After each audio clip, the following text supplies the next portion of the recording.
Yoda says there's a posek in Tehillim which says, Yirat Hashem Tehorah and Nebed La'ad. Fear of Hashem is pure, lasting forever. Edut Hashem Ne'emanah. A testimony of Hashem is trustworthy. The Yoda explains that Hashem. First half of Hashem, fear of Hashem is pure.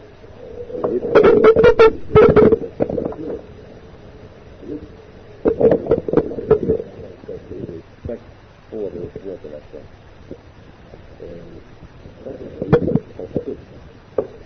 Total is speaking about the Torah, which means that the fear of Hashem removes the Torah. We say the testimony of Hashem again in the Torah. What is meant by pure? The Gemara says that the purity in Torah means one who studies Torah in purity. Meaning, a person who gets married when he is young, then he studies Torah. Because if one studies Torah while he is unmarried, he cannot really concentrate with a pure mind on Torah. He has his mind on temptation and sin which draws away his concentration. So if a person wants to spend his life in Torah, get married when young, and then his mind will, the rest of his life, remain pure in the study of Torah. He'll have nothing to distract him. Now we say again that the testimony of the Torah is trustworthy. The Gemara says it means that the Torah can be trusted to testify about those who study Torah. Studying Torah itself is a very big mitzvah, but it is a tremendous mitzvah only when the person studies Torah in order to fulfill the teachings of Torah, the mitzvot of the Torah. So when a person comes to the heavenly court, who is there to testify for or against that person? The Torah itself. The Torah states this person studied Torah and he fulfilled the mitzvot of the Torah. Torah itself testifies to it, or chas v'shalom to the contrary. But the testimony is, just as we find, that the tablets throughout the Torah are called Luchot HaEdut. Now we find that the tablets of the Holy Ark, tablets being the original Torah, are called Luchot Tablets HaEdut, that testifies. It means that the Torah itself needs no other witness to testify about a Jew's fulfilling this word of the Torah. The Torah itself will testify to it. Secondly, even in this world too, in order to prove that a person is great, there are many ways that people can be fooled. But the Torah is the best testimony. The person who is very learned in Torah, his knowledge of Torah will speak out for him on his behalf that he is great, that he is wise. So even during a person's lifetime, in this world, the Torah is the best witness, best one to testify about a person's characteristics, a person's wisdom, because the Torah is a good Hashem, a heavenly testimony. The Gemara says that there are two kinds of Kohanim. The regular Kohen is called Kohen Hagyot. That's the simple Kohen. We have one Kohen who is called the Kohen Gadol, the high Kohen, the chief Kohen. First one was Aharon Kohen. From that time on, each generation, successively, there was one Kohen Gadol who had the highest position among Kohanim. He was the only one that had the privilege to enter into the Kodesh Kodeshim, the Holy of Holies. What is basically the difference between a Kohen Gadol and a regular Kohen? The clothing that they wear, or let's say the uniform they wear in the service of the Book of the Dead. The clothing, the garments of a Kohen Hagyot, the regular Kohen, consists of just 4 garments and no more. The Kohen Gadol wears 8 garments.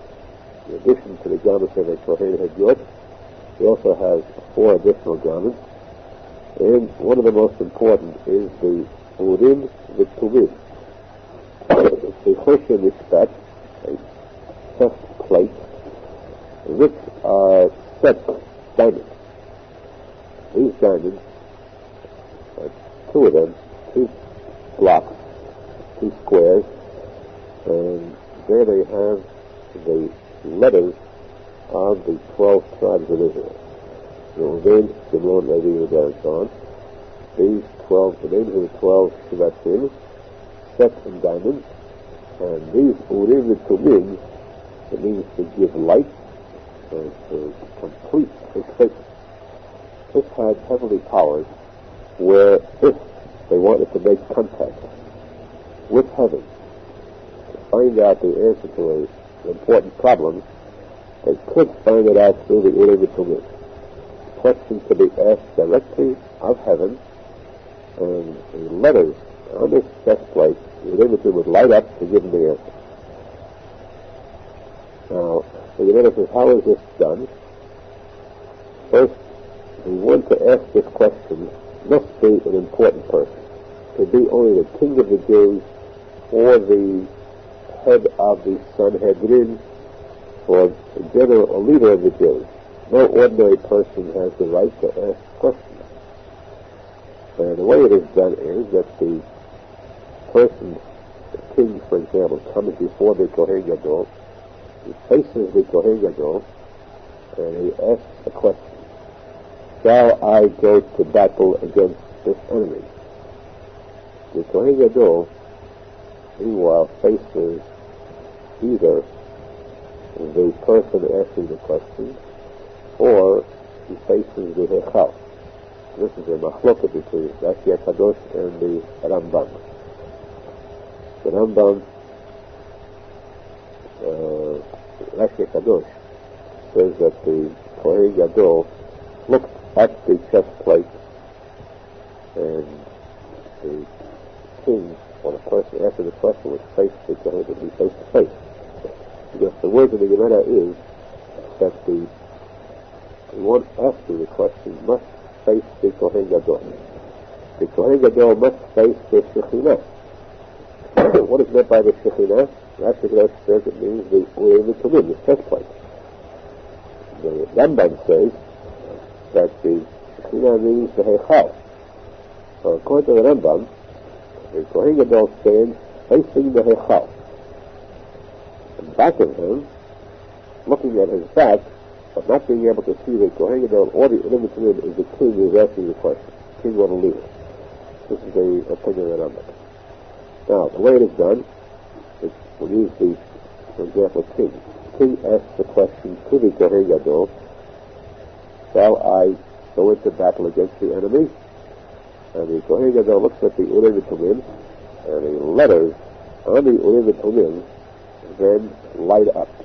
Now you have the letters, the names of the 12 tribes of Israel. This contains every letter of the alphabet. It's supposed to contain all the letters of the alphabet. So if the answer, for example, is go up to battle, the answer in Hebrew is Aleph. So the letter Ayin would light up, the letter Ayin for the word Shimon, for example.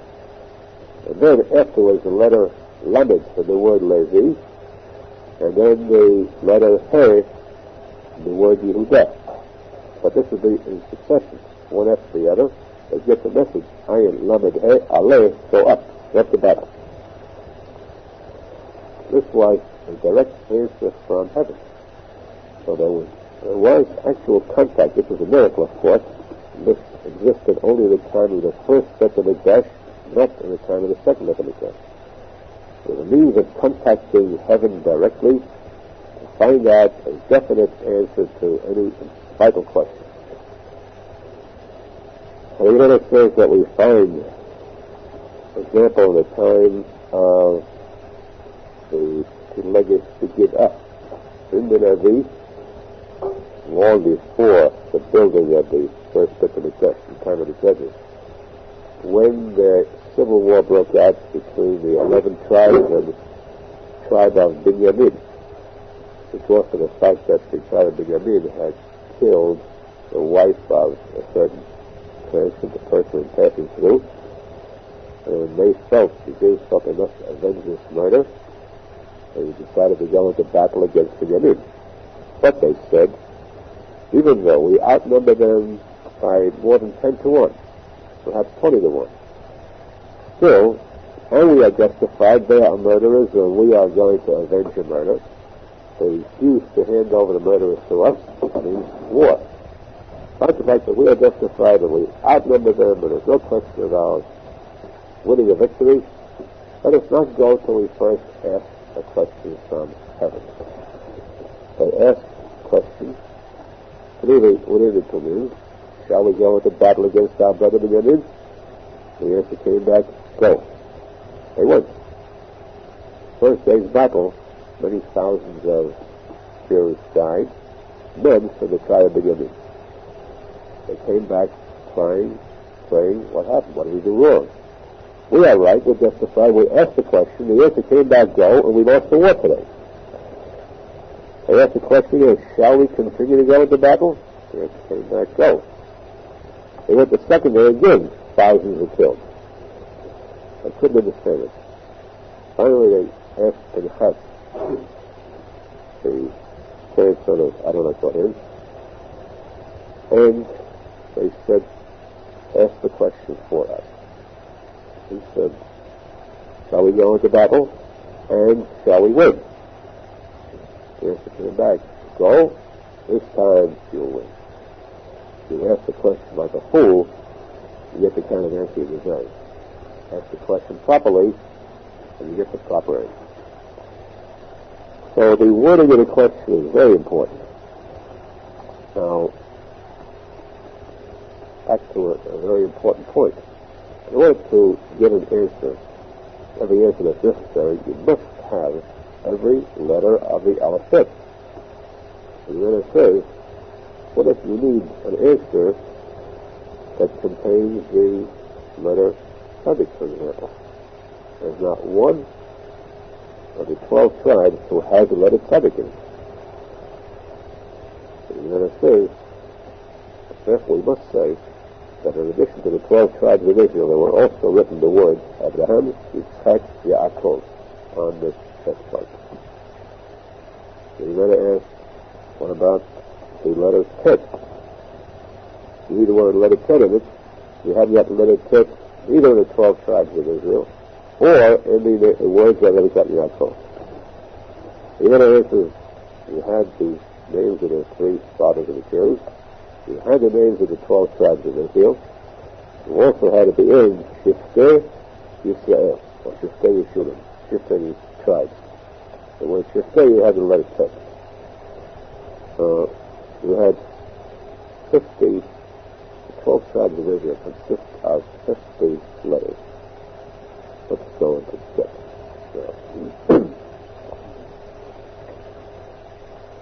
Actually, there are 49 letters in them. There's a pasuk in Tehillim which says, Edut b'Yehosef Samo. Edut b'Yehosef Samo. Which means, the story that the Gemara tells us, that Yosef HaTzadik knew all these languages. He knew many languages, but he did not speak the language of Pharaoh. And that night, Malach came from heaven and taught him the additional languages he didn't know. He gave him the letter of Hashem's name, the letter He. Instead of Yosef, Yud Vav, the He was placed between the Yud and the Vav. So he had the first 3 letters of Hashem's name, Yud Kei Vav Yosef. In other words, he had the same power. You should have Hashem's name like Yehudah. His name is now Yosef. What did this accomplish? Aside from the fact he gave him this additional chachma, additional knowledge. Well, we know that when we say the Kriyat Shema, the Arizal tells us, the Arizal says, we say the Kriyat Shema, the first sentence is Shema Yisrael, the second is Baruch Shem. We always say, Yichud Kisha B'richu U'Shechintei, Hashem and the Spirit of Hashem, to bring the Spirit of Hashem to combine with Hashem. And Shema Yisrael stands for Hashem, and that's the king. Baruch Shem is the queen. 25 letters in the Shema Yisrael and 24 letters in Baruch Shem Kavod. This is a total of 49. You know that there are 50 degrees of wisdom. 49 degrees is like counting the 49 days of the Omer. 50th day is Kaviyachol Hashem himself, Shavuot, where Hashem says, Shuvu Elai, Ashuva Alechem. Return to me, as high as you can go, 49 degrees. The 50th, the Pasuk says, Vayinid Hashem al Har Sinai. Shavuot Hashem came down on Mount Sinai. The Jews couldn't go any higher than 49. The 50th is Hashem himself. He descended to greet them. That's the 50th degree. In other words, completion, perfection is the 50th degree. And we have the Shema Yisrael. That means that we are driving out all the powers of Tum'ah. We are bringing in the powers of Kedusha. These are the 12 tribes of Israel called Shiftei Kat, tribes of Hashem. They complete the whole Kedusha, the entire holiness possible. Now, these 12 tribes total 49 letters. They correspond to the Shema Yisrael and Baruch Shem. This is now. The Atil Lavo, the future, when the Mashiach comes, then we will have completion and perfection. We'll have the 50 degrees, because then the Shekhinah will come out of Galut, return back, be united again with the Kedusha, Kaviyachol Hashem. We'll have the 50 complete. 50 complete means that we will then have to have 50 letters. The Shrei Kabbalah say that at that time we will say, Baruch Hashem Kivod Nachutot Elam Va'ed. We'll have an additional letter added on, Hey, Baruch Hashem, you'll have 50 letters. To correspond to that, we must have also 50 letters in the 12 tribes of Israel. And then the name of Yosef will be taken in full, the name of Yehosef, as the Pasuk in Tehillim says. When we have Yosef's name spelled with the letter K, we then have 50 letters complete. So now we know that we have 50 letters so far on the Urim V'Tumim, on this chest plate. But this chest plate is something that is so high it has to reach up to heaven to make contact. Let's delve into what is meant by heaven. Let's, for once, describe the geography of heaven. In creation we have what is known as 4 worlds. Everything in Kedusha is divided into 4 because everything in Kedusha is derived from the name of Hashem. The name of Hashem is 4 letters, Yud, K, Vav, K. And everything must correspond to the root, the origin, which is the name of Hashem. So corresponding to these 4 letters, we have in creation 4 basic worlds, 4 levels.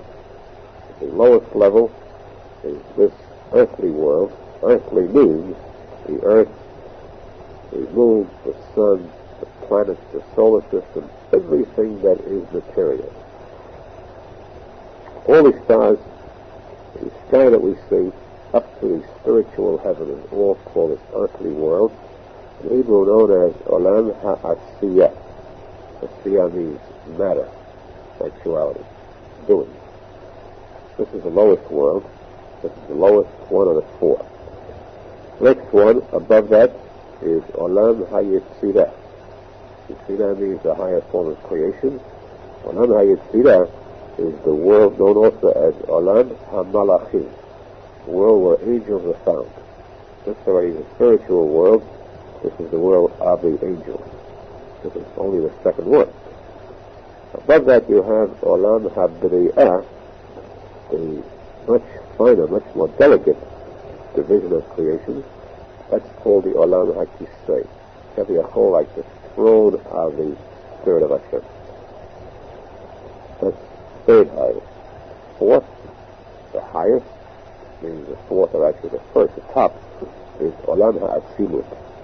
That's so purely spiritual that it is above the conception of human or angel. It is so high that it is first step lower than Hashem himself. The Ein Sof, Hashem the Infinite. So these 4 worlds are the basis too for everything that exists.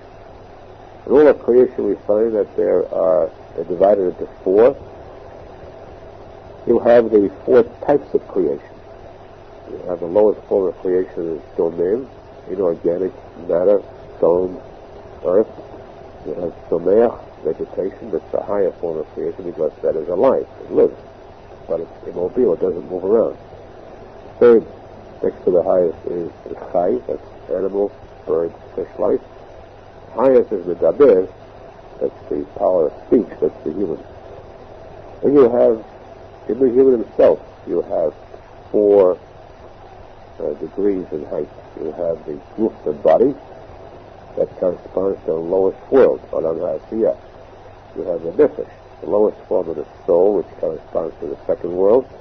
And the ruach, higher degree of spirit, and you have the neshama, that corresponds to the upper world. Now all this is always in four, but always we return to the fact that everything derives its origin from the name of Hashem. Now the name of Hashem too takes on four forms. These are called an abbreviation of Sag, Ma, Son. The abbreviation stands for numerical value. Av is 72, Sag is 63, Ma is 45, and Don is 52. This means that when you take the name of Hashem, Yud-Kei, Vav-Kei, and you spell it out, you have different formations, four different formations. Yud, spelled out is Yud, Vav, Dalet. That's always the same. The Yud is 10, Vav 6, Dalet is 4. But the gematria, the numerical value of Yud is always 20. 10, 6, and 4 is 20. The letter K, the He, can be spelled either He Aleph written out, the Aleph is silent, or a He, two He's, the second He is silent, or a He and a Yud, where the Yud is silent. Three ways of spelling the letter He. The difference grammatically is He Aleph is 6, He is 10, and He Yud is 15. The letter Vav, spelled out, Vav, begins with the letter Vav and ends with the letter Vav. In the middle you can have Vav Aleph Vav, which would be Vav is 6. The Vav at the beginning, Vav here is 12, and the Aleph is 1 in the middle, makes it 13. Or you can have it as Vav Yud Vav. That would make it third. Vav Yud Vav is 22. It's the highest form of the letter Vav. And then the last He at the end, also, again you have three choices. He Aleph, He, and He Yud. The total of these four letters depends upon how you spell these letters. So the lowest total you have is if everything has the letter Aleph. The He would have an Aleph at the end. Aleph is only one. And the Vav would have an Aleph in the middle. You have a letter which is called Hashem's name, Yud-Kei, Vav-Kei, with Aleph. Total is 45. Yud is 20. He Aleph is 6. That's 26. And Vav is 13. It's 39. The last He Aleph is 6 is 45. That is called Shem Ma. Mem He, 45. The gematria Adam. Again is male, which means this Shem Ma stands for the Kaviyachol Hashem, the king, and then Shem Ben, with the letter He. He is the female letter that stands for the queen. This total is 52. Figure it out for yourself. It stands for the Shekhinah. So since the Shekhinah, the queen, is below the king, therefore the name Ben, the Shem Ben, corresponds to the lowest world, Olam Ha'asiyah. The 45, the Shem Ma, stands for the world above that. Then you have Shem Sag 63.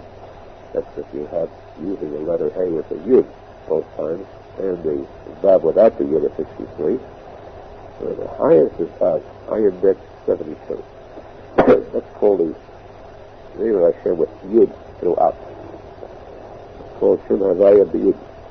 The name of Hashem with Yud throughout is the highest form. This is the Olam Ha'atzilut, the highest world of all. This is the gematria 72. And this shows that the higher you go, the more you find a quality of kindness, because 72 is the gematria of the word chesed. chesed, kindness, is 72. So that we know throughout the Zohar Kadosh, the writings of Arizal, when speaking of the name of Hashem, the highest name of Hashem known to us is Hashem Ayin Bet, 72. This corresponds to the highest world. Now here, in order to make contact directly, human being, to Hashem, you had to have something that should symbolize this Hashem Ayin Bet, 72. You had to have 72 letters in this chest plate. You had to have the 50 letters of the tribe, meaning the 50th letter of your first name. And then you have Abraham, Yitzchak, and Yaakov. That's a total of 13 more letters. That's 63. And then Shifte Yeshurun, nine letters there, tribes of Israel. That's a total of 72. This is what gave within the Torah the great power. They could make contact with heaven, with Hashem, to be able to receive replies to the most vital questions possible when no human could decide them. The answer had to come directly from Hashem himself. This was the Koach of the Urim and Tumim, which existed only during the time of the first Chesed Mikdash. Now, one more strange item. Very strange item, and yet how pointedly important this is. Let us say that the question arose about a law, and was stumped. A certain item came up. Is this item kasher or taref? Debate among the great rabbis and the Sanhedrin. A doubt. Let's resolve this question by asking this of the Urim and Tumim. If they would ask this question, kasher, taref, mutar, asur, forbidden or permissible, the answer would come back blank. No answer given from heaven. Why? Because this is a law of Torah. Once the Torah was given to earth, who controls Torah now? The rabbis alone. Heaven has released all power over Torah. As we find, for example, you recall the debate between Rabbi Eliezer HaGadol and the Chachamim. They debated the question of a certain oven, whether it's tahor or tameh. And the Eliezer HaGadol said to the Chachamim, I'm right because I'll prove it to you. Let a voice come from heaven and decide this. The voice came out of heaven and said to them, Rabbi Eliezer HaGadol is right. His law is the right one. Rabbi Yeshua stood up and said, we disregard the voice from heaven. Because the Torah was given to the Jews. It is now in the hands of the earthly court, the Sanhedrin. The only ones to decide pertinent questions of law now are the rabbis of the Sanhedrin. The rabbis of every generation, that means. They are the law today. That even the Urim and Tumim would refuse to answer the question, showing sort of that there's no more power from heaven. If you want to answer this question, go to your rabbis, they will give you this answer. The question is to not be answered as a matter of law. Advice. Should we take this important step on that? Of course, that's no one but heaven knows. This answer would come from heaven directly.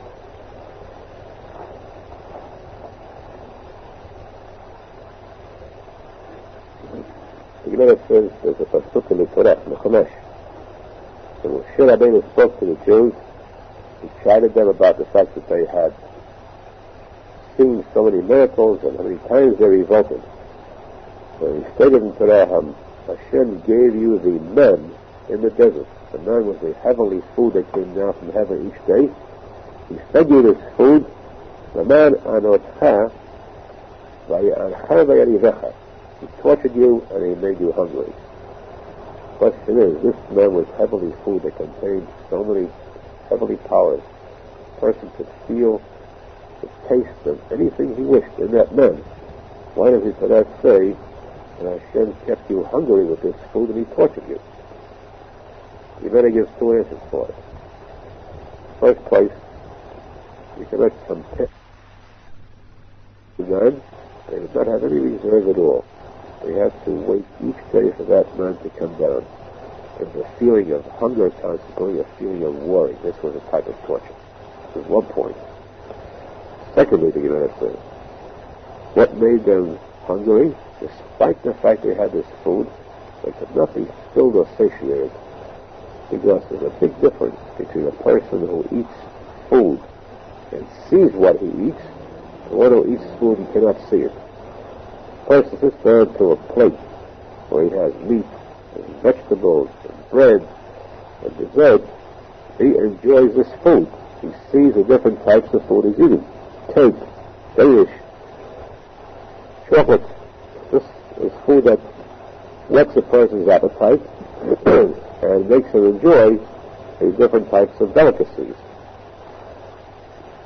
But a person who cannot see what he's eating, though he can taste it, he cannot really enjoy it. He can't become filled with it.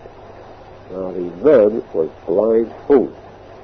They saw a cookie, and that's all they saw. The person had the power through this cookie to be able to eat it and wish for the taste of meat. He would have the taste of meat. Taste of fruit, taste of vegetables. This was all contained in this man, this heavenly food. But he did not see what he was eating. And because he did not see what he was eating, though he ate what was actually meat, or what was actually fruit, he could not enjoy it at all. Not seeing the food, there cannot be an enjoyment or a filling. And therefore, the Gemara says, this proves to us that a blind person eats and is never really filled. He cannot really feel satiated because he does not enjoy the food he eats. He knows what he's eating, he possesses the sense of smell, the sense of taste, but he cannot see the food, and therefore there's no fulfillment in his food. Now, the same token, too, the Gemara says that a person wants to eat a meal, a good meal, let him eat that meal by day, and not by night, so he can enjoy it. It doesn't mean necessarily time of day and night. It means let him eat it when it is light, and not where it is dark, in order to really fill himself with enjoyment of the food. The Gemara explains another pasuk, which tells us that the words of King Solomon, the wise, a person's heart is filled with worry about a certain item. What should he do to rid himself of this worry?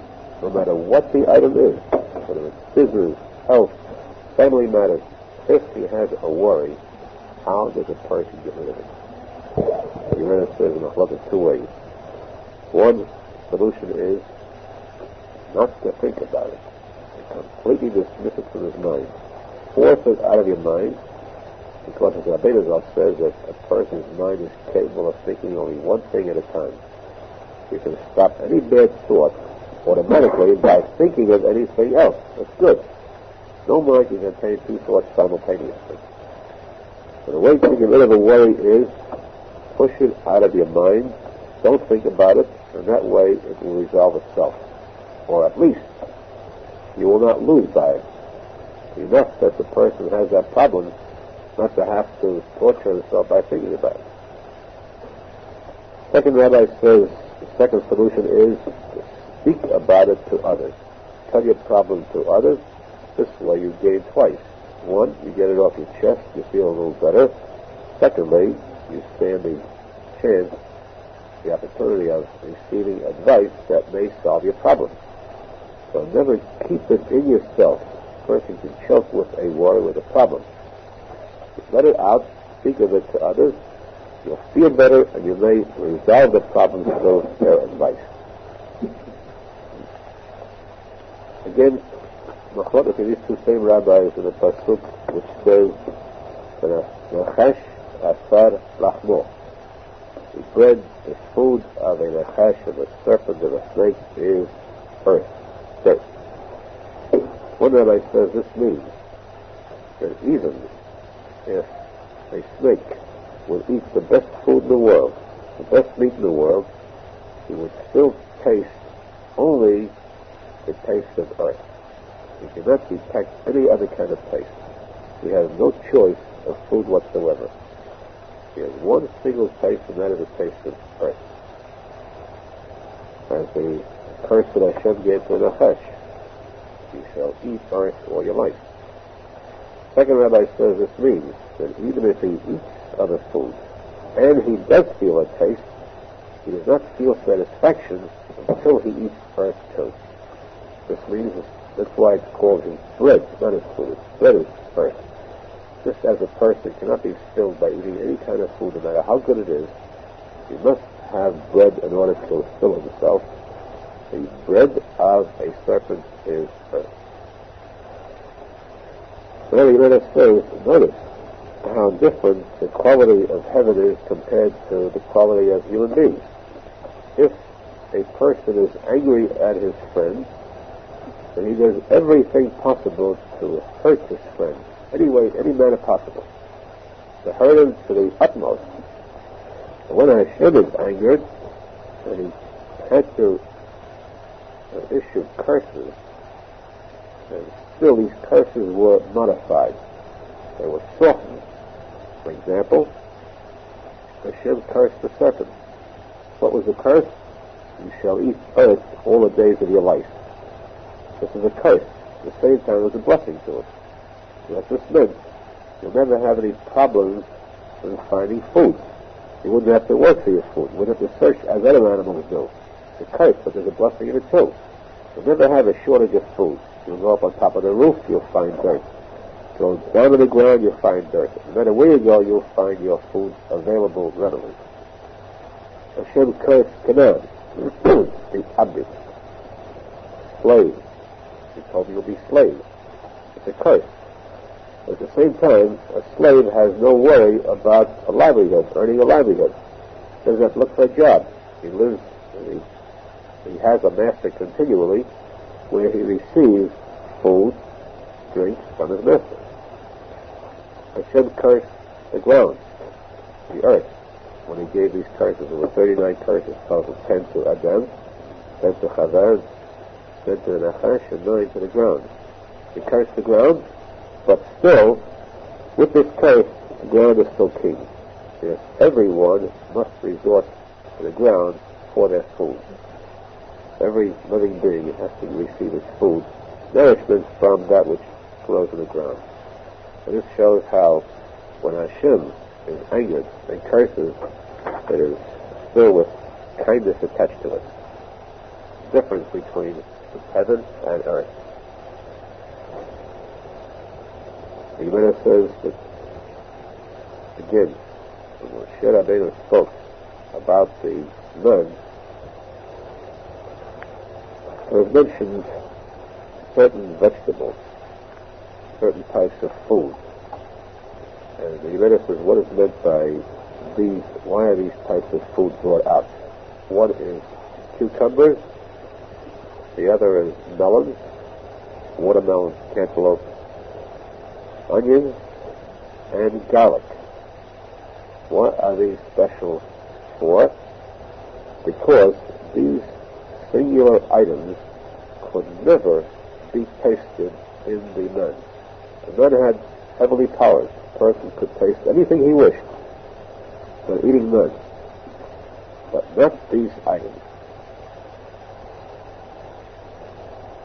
And the reason for it was because these items are dangerous to a pregnant woman. She's not supposed to eat these items: cucumbers, melons, onions, and garlic. In order to avoid an error being made by these pregnant women, Hashem withdrew the power of being able to taste these items in a food.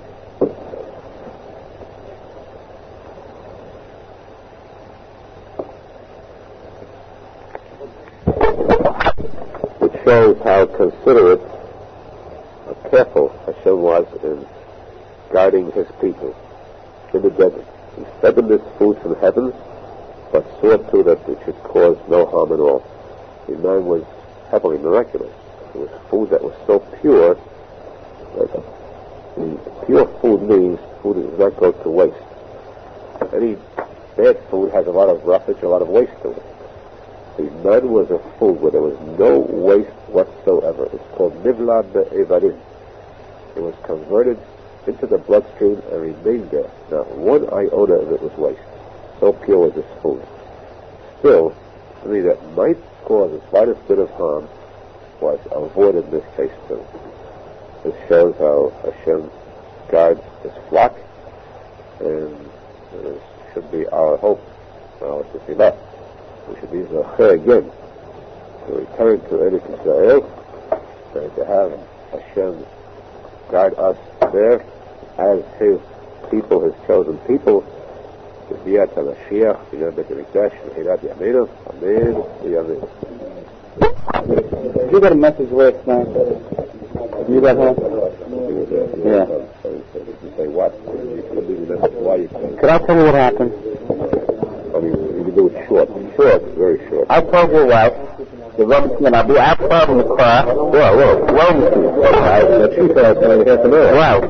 I came back, it was about 12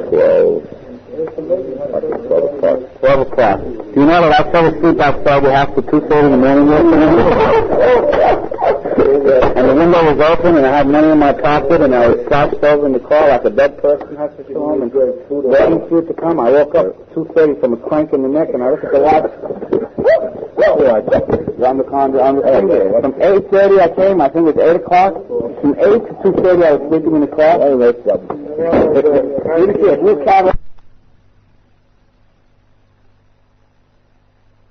One iota of it was food has a lot of roughage, a lot of waste to it. The man was a food where there was no waste whatsoever. It's called Nivla Be'evarim. It was converted into the bloodstream and remained there. Not one iota of it was waste. So pure was this food. Still, something that might cause the slightest bit of harm was avoided in this case too. This shows how Hashem guides his flock, and this should be our hope, our tefillah. We should be zocher again to return to Eretz Israel and to have Hashem guide us there as his people, his chosen people. To be at Mashiach, B'nai Beit HaMikdash, V'hilat Yameinu, Amen, Amen. You got a message last night. You got home? Yeah. You say what? Why you say? Could I tell you what happened?